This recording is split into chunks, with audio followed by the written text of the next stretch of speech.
The Chicago Bears offense did not start off the season in a really great way, but the defense did. And one of the players that stood out most on that defense is Jaylon Johnson. We're going to talk about the start to his season. We're also going to talk about the Chicago Bears having yet another issue with their starting offensive line. And could more than one Bears players be at risk of losing their position? Talk about all that, plus the overreactions to Caleb Williams, and a little bit of the mailbag right after this.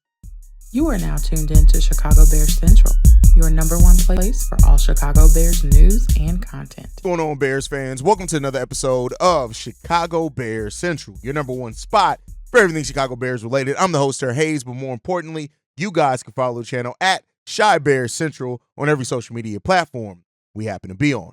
With that being said, let's go ahead and get into this content for today, y'all. I want to start off talking about Jaylon Johnson, man. Jaylon Johnson had a really great start to his season, and hopefully this is just a sign of things to come for Jaylon Johnson in this year. When you look at it, 4 tackles, 2 tackles being for a loss, 2 pass breakups, and he had the game-sealing interception on top of all of that. Oh, and by the way, he had 1 forced incompletion, and he allowed for a passer rating of 2.8.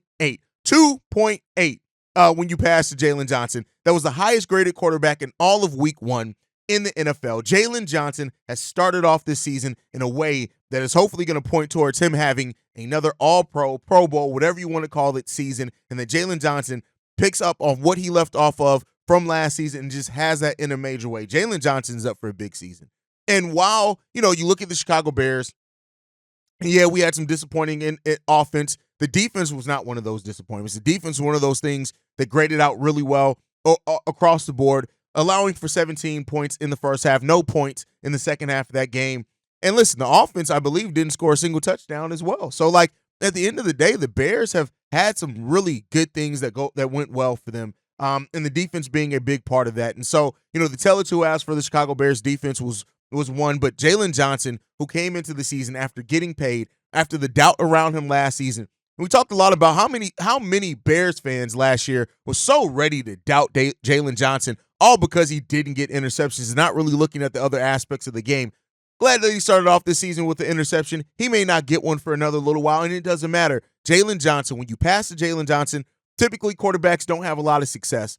And so it's really good to see that continue to grow and develop for Jaylon Johnson and the Chicago Bears team overall. And it wasn't a good thing. When you look at, like I said, just to put it in perspective, how bad the Chicago Bears offense was yesterday, in week 1, passing offense, 64 yards, 32nd in the NFL. Rushing offense, 84 yards, 24th in the NFL. Total offense, 32nd in the NFL with 148. Third down completions, 30th in the NFL at 15.38 percentage. Red zone scoring, tied for 28th, 0 there. Sacks allowed, 2, 13th in the NFL. Turnovers, 1, 10th in the NFL. That turnover does include special teams, so there you go. It was a historically bad start for the Chicago Bears when it comes to offense. Defense is a different story. Points allowed, 7th in the NFL after week 1 with 17 points per game. Passing defense, 2nd in the NFL with 104 allowed. Rushing defense, 22nd with 140. We got to work on that. We were much better in the second half. Total defense, 8th with 244 yards allowed. Third down conversions, 5th. We allowed for 21% there. Red zone defense, 13th with 50%. Sacks, 7th with 3. Takeaways, 1st in the NFL with 3s. So when you really look at that, the tell of the offense and defense paints a picture there. And it's not, for the defense, it's a great picture. The offense, it's a terrible picture. So we got to get those things together so that we can be the team that we hope that we can be. If this team is truly going to try to contend for a playoff spot, we already know. It's been said, it's been talked about ad nauseum. We need the offense to be better, and let's hope that they are going to be better. But one of the things with the offense that we got to talk about is, once again, the offensive line is the question for the Chicago Bears. And Coleman Shelton being that starting center for the Chicago Bears, he didn't have a great night. He just didn't. And, a lot of people have talked about the pressure that the Titans were bringing from the interior defensive line, and I feel that the Titans had a really strong front four. And, that's something that I talked about leading into that game. There were some that thought the game was going to be a cakewalk, and I never was along that earlier in the offseason I kind of was looking at it, but when you look at how the Titans have really, shored up their trenches, it is what it is when it comes down to that. So, we gotta play much better. T'Vondre Sweat gave some issues there, and we as a rookie, we got to be better than that. And so hopefully the Bears learn from this But overall, man, I mean, Coleman Shelton just was not great. And hopefully he's going to be better, right? The center has been an issue for the Chicago Bears for years. You look at Whitehair, you look at Mustafa. It's just been an issue for the Chicago Bears.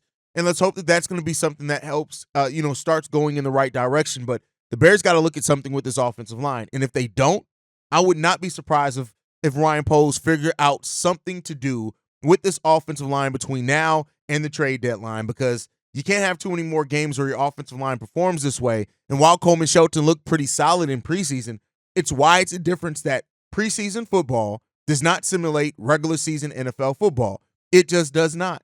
And it does not, just because you have success in the preseason, it doesn't mean that you're going to have success during the regular season in some areas. And so this Bears team got to try to figure it out. I look at this and I say this. There are two players, in my opinion, that could be in jeopardy of losing either their starting position or their roster spot as a whole. One of those guys, also, when you look at that offensive line, is Nate Davis. Now, Matt Eberflus has already talked about the rotating of Ryan Bates and Nate Davis at that right guard position. But to me, and I said this in yesterday's, I think I said this in the postgame show as well, to me, when you have somebody that has guaranteed $10 million contract that you gave guaranteed money to, and we're already talking about rotating them and trying to find a different path, I'm sorry, that to me says that there's a chance. Now, in no way am I saying that it's a guarantee that Nate Davis is going to lose the starting role. I'm not saying that. I'm not even saying that I want to see him. I want to see him play better. That's the first thing that I want to see. But if he does not play better, I do think that there is a chance. And then when you look at the second player, it's absolutely Velus Jones. Velus Jones as a kick returner is done. It's done, in my opinion. I know there are going to be some people that have some different opinions on that, and please share them in the comment section if you're watching on the YouTube side of things. But overall, Velus Jones as a kick returner is done. I would not try it. Let him show and prove his worth and his mettle as a running back first. Use him some as a wide receiver, especially if we're going to be missing some guys. We'll see what happens with Tyler Scott. He should play in the next game. I hope that the Bears wake up from that. Rome Odunze, more than likely, is probably not going to play. So because of those things, like, you may have to see some Velus at wide receiver. But listen, Velus has to show it in those areas, because if he doesn't, it may be time to start thinking about shipping Velus Jones out. Because I tell you what, I get it. You didn't want to take the trade that was offered because you didn't get the value that you sought. And Ryan Poles is going to try to get the value that he seeks in players. But at the end of the day, it comes down to this.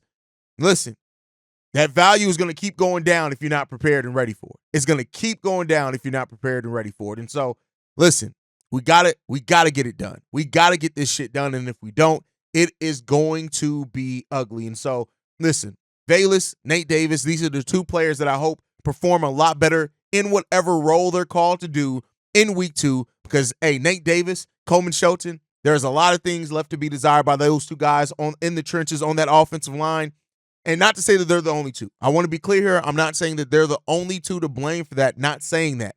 But they are two of the biggest glaring holes there, in my opinion, and we got to get better play out of those guys. Then on top of that, Velus, like I said, I ad nauseum about Velus. Everybody knows at this point how I feel about Velus Jones. A lot of you guys, not all, a lot of you guys are trying to say, oh, well, Velus, he's going to be this dynamic. You can't cut speed. Velus is this, Velus is that. Listen, I get it. He had some plays, but I'm sorry. Even the positive plays that he did have, those are plays that any NFL player should be able to make. It's not like he did anything special out there. And I'm not saying everything has to look special. Some things are just functional, and there's something to be said about being functional. But we got to stop. Like, Velus can't keep hurting the team. He can't keep hurting the team. And so that's a little bit something that I want to look for and hope that, we'll see how it goes going forward. Now, with that said, coming out of the last game, there's been a lot of talk, of course, about Caleb Williams. And like I've said before, that's not anything that should shock anybody. As a starting quarterback in this league, you're going to get your fair share of the acclaim. You're going to get your fair share of the blame. Maybe even a disproportionate amount of that based on where your team is. Now, there were some people that looked at this, and I saw it in the comment section Sunday and yesterday, that want to blame completely the offensive line. There's some people that want to blame completely Caleb Williams and talked about, him taking sacks and things like that. And the truth is, it's somewhere in the middle. Caleb was not good. The offense was not good. And I'm going to tell y'all right now, because you guys should know if you've been watching this long enough and seeing me, those the dumbasses that think because you critique a player on your team, it means that you're not showing faith in them, you're stupid. You're stupid. I'm sorry. If that makes you not want to watch the show when I'm on it or whatever else, I don't care. But some of y'all are stupid. And you know, it is what it is when it comes down to it. But some of y'all are stupid. Like you don't have to turn a blind eye to actual and legitimate criticisms just because somebody's your guy. At that same time, you should not be able you should be able to even through some of the bad, pull out some of the good as well and show what a team did, both good and bad. But if you think in being a fan of a team, it means that you can only say the positive, you're stupid. You're dumb. And I don't care what nobody feels about that. But Caleb has talked about it before. He needs to be better. He has said it that he needs to be better. But it has led to some overreactions from some Bears fans. For one, any Bears fans that are saying that there's no difference between Caleb Williams and any other past Chicago Bear quarterback, listen, I get what you're saying with that. The Bears have not been able to develop a quarterback, and I understand it. When it comes down to it, the fact that we have never produced a 4,000-yard passer or a 30 touchdown thrower in a single season, I get it. I completely understand where everybody's coming from in that, and that sucks. Make no mistake about it. But to say that it's the exact same, it's really not. But the fact of the matter is, it's concerning the fact that anybody could even squint their eyes and look at it. Listen, there's going to be some overreactions, and that's just inevitable. It's going to happen with that. But the fact of the matter is, Caleb Williams is going to be compared to a lot of Bears quarterbacks of the past. That's just what's going to happen.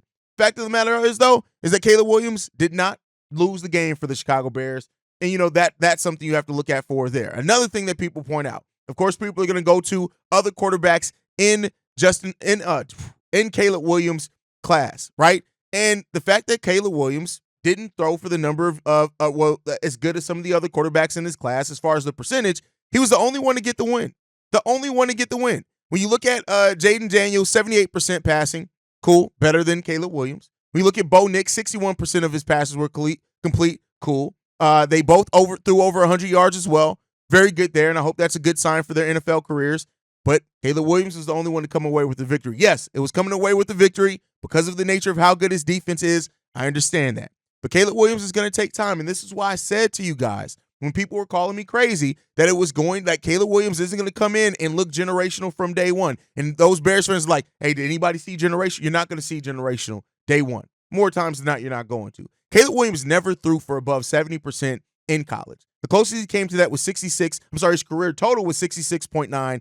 Last season in USC, he passed for 68.6. So again, it's going to take time. And again, a 70% completion percentage for a season would put him in the top 5 of the league. So it's going to take some time. This is week 1. And I know some people don't want to hear that. And I understand why you don't want to hear that. Hell, I wish I was sitting here giving you a lot more than saying that, than just that. But it's going to take some time. Now, Caleb Williams also had a problem with, there's some sacks that was there that didn't necessarily have to be there. When you look at it through 1 week, the time that he had to throw was 2.7. And the league, which is around the league average, it ranked 17th out of the 32 starters last year. So right a little bit below that for that. So again, he had the time. At the end of the day, like, we still took the pressure to sack ratio was 22%. 22%. Now, that isn't too far off from where the Bears were last year at 23.3%. So there is some signs for concern there, right? And, one thing, too, we got the passes batted at the line of scrimmage. That, of course, is going to cause some PTSD for the Chicago Bears. But it's week 1. It's the first game of a rookie year. He's the first number 1 overall drafted quarterback to get a win in week 1 in quite a while. And again, I know that came because the defense and special teams played so good, but it's a long path. We're hopefully going to get there. Don't try to write the story on Caleb Williams yet, and we'll see how that's going to develop over time. But with that said, of course, there were still more reactions from week 1. We don't usually do a lot of mailbag at the beginning of the week, but it's the opening of the season, so we're going to change that up a little bit. We're going to go ahead and play this first voicemail. This one's from Fred. Hey, yo, Haize, what up, man? It's your boy Fred. What it do? Hey, I did, check the game out, man. Glad the defense and special teams came through. The only thing that's like I'm disappointed at is the offense. They need to get that line together. Hopefully, Ryan Poles come this offseason or make a trade during the season that he adjusts that line. I was glad to see that he snatched Nate Davis' ass out the game because Nate Davis wasn't giving that shit. I don't know, maybe he got hurt. You know what I'm saying? I probably missed if he got hurt or whatever, though. But either they need to move base to center or move Shelton to guard or something because Shelton was getting his ass blown up. You know what I'm saying? And I think they should have stayed with the running game a little more to take some pressure off Caleb. You know what I'm saying? So that way Caleb can get a little nervous, you know what I'm saying, up out of him and shit, man. Because he was, you know what I'm saying, looking like, I was like, man, I don't know, man. I said, maybe we made the wrong thing about drafting him. And I ain't like the fact he ran all the way back and lost 19 yards, where the case may be. That was a rookie mistake. That's something that he got to work on and have control. But I guess he, got the nervous system up out of him now. So now he should be comfortable going against the Texans, you know what I'm saying, Sunday night. Because they got to bring it. You know what I'm saying? Today, you know what I'm saying, the defense came through. They got the offense. You got to pick up their slack now, because Houston is not no pushover team. You know what I'm saying? Houston, you know what I'm saying, they was a playoff team, and they got a good team just as well, and they got pieces just like we got pieces as well, too. So, congratulations to them getting the dub. They was going to have me blow a gasket. I was getting mad, but I still, watched the game, and they came through, and everybody rallied around each other. So, hopefully, they get that O-line together to get Caleb some time to throw the ball and, get the receivers, the ball. Now, Keenan should have had that pass in the end zone when he had that guaranteed touchdown. He should have had that. You know what I'm saying? So, hopefully they involve Cole Kmet more in the passing game. So as well DJ and Rome. And Rome, he just got to hold on to the ball. I was glad he got that tip pass and everything. You know what I'm saying? Because he got to hold on to it. But I'm glad Jenkins, he jumped on it. So hopefully, man, they go back and they watch film, they see what they made a mistake, and they correct the mistake. And let's move on, try to go get this dub against Houston, come Sunday night, though. So I definitely will be tuning in to that game, and I'll be locked and loaded and ready. So I just want to know your input on the game and what you think about it, what you think, like, what they need to clean up and what they should have done, and, so on beyond that. Let me know what you think, man. Chicago up, bad down or nothing. Listen, I think everybody was disappointed in the offense after week one because we have so many weapons on the offense. We have so many weapons between Keenan Allen, DJ Moore, Rome Odunze, Caleb Williams, DeAndre Swift, right? Not to even mention Gerald Everett, Cole Kmet, right? We got all these guys and all this talent, and you'd be crazy not to be disappointed by the results that we got with that much talent on the offensive side of the ball. But the O-line, as you pointed out, was bad. And so, Caleb Williams was nervous. I think that was clear. As much as he talked about he didn't get nervous, that was clear he was nervous. But at the end of the day, per how you ended that voicemail, we have to be better prepared versus Houston. If we're not better prepared versus Houston, we're going to get our heads knocked in. There's no if, and, buts, maybe, anything in between that. If we're not better prepared for Houston, it's going to be ugly. That is a game that I'm not going to pick the Bears to win that game if they aren't looking better offensively. We have to have a better offense against the Houston Texans. And if we don't, it's going to be cook time. And we're not going to be on the right side of the barbecue in that case. So we got to get that shit together. Let's hope that the Bears can. And like you said, overall, the Caleb thing is there. It wasn't a good game. Let's give him some time. Let's see how he plays in the next one. All right, let's get into this next voicemail. This one's from Ja. I'm just playing. It's from Ja. We're going to go ahead and play that now. Fellas. It's Ja again from Arizona. Ja, J-A-H, not Josh, but Ja again, man. But anyways, nonetheless, what the fuck? I can't believe it. 148 yards in offense. I just, it's unacceptable, first off, Caleb. Keenan, you supposed to be the vet, and you dropping touchdown passes. Caleb, did you forget how to run the ball? Motherfucker, run the ball. It's okay to run the ball. We don't want you to run it like Justin, but at least you could just fucking run the ball and get a first down for your team, my guy. Just do that. And Shane Waldron, what the fuck is you calling out there? But we looked at a hot mess. We got the dub. I'm happy about the dub. Ugly dub. Like Bobby say, blow up doll, dressed up type of dub. But I don't know what we gonna do if we don't hire a center at least, or Ryan Bates, and we might as well have cut him like we did the other Bates, because that motherfucker can't play either. Coleman Shelton should have left him with the Rams. Sam Mustipher looking just the same well as he did, just getting ran the fuck over. We need to fix this. We need to fix this now. We need a O-line. Once again, fellas, we talking about us need an O-line. I'm gonna let y'all go, man. I don't want to go. I don't want to go to jail this season. I went to jail last season because of some bullshit like this. I'm gonna stay inside and I'm watch all these games inside, so I don't go to jail because it's some bullshit. Chicago up and bear the motherfucker down, brother. Fixing the O-line has to definitely be something that Ryan Poles is looking at.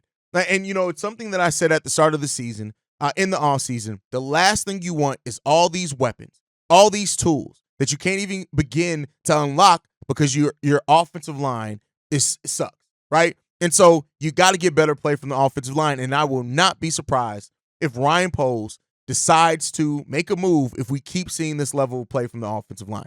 I just wouldn't be surprised from it. Darrell Taylor on that defensive line, everything that we needed him to be, getting 2 sacks in that game, he was what we needed to be. But now you got to shift to the other side of the trench. We have to have better performance on that offensive line if we really want to get somewhere, and hopefully we're going to start getting that. I hope that the offensive line plays better. Let's hope that it was a shaky day for everyone in week 1, because if it wasn't, it's about to be ugly. So let's hope that that's the case. But thank you for leaving that voicemail, Ja. Let's get into this last one. This one's from ACH Bears fan. Haize, ACH Bears fan. Caleb looked awful short behind that line, all them batted balls. I thought he was oversized at the draft. I said it. It looks like it's true. I don't think he's going to do very much in this team this season, the NFL, just like I thought. Week 1, but we'll see. Don't expect great things later. All right, and so this is the thing that I always say about any fan of any sport. It's weird. ACH Bears fans, I'm sorry, you're weird. If you want to see Caleb fail just so you can be right about something, you're weird. It's stupid. I'm sorry, and I know you support the channel. This isn't against you, but the thought process is weird and dumb. That's not to say that you can't critique it and say, hey, Caleb was bad in these aspects. But to just say, oh, it was like I thought it was. It's going to be the thing. That's just silly. It's stupid. You are a very smart football fan. I know you are, because we've had those conversations. You've left voicemails on that before.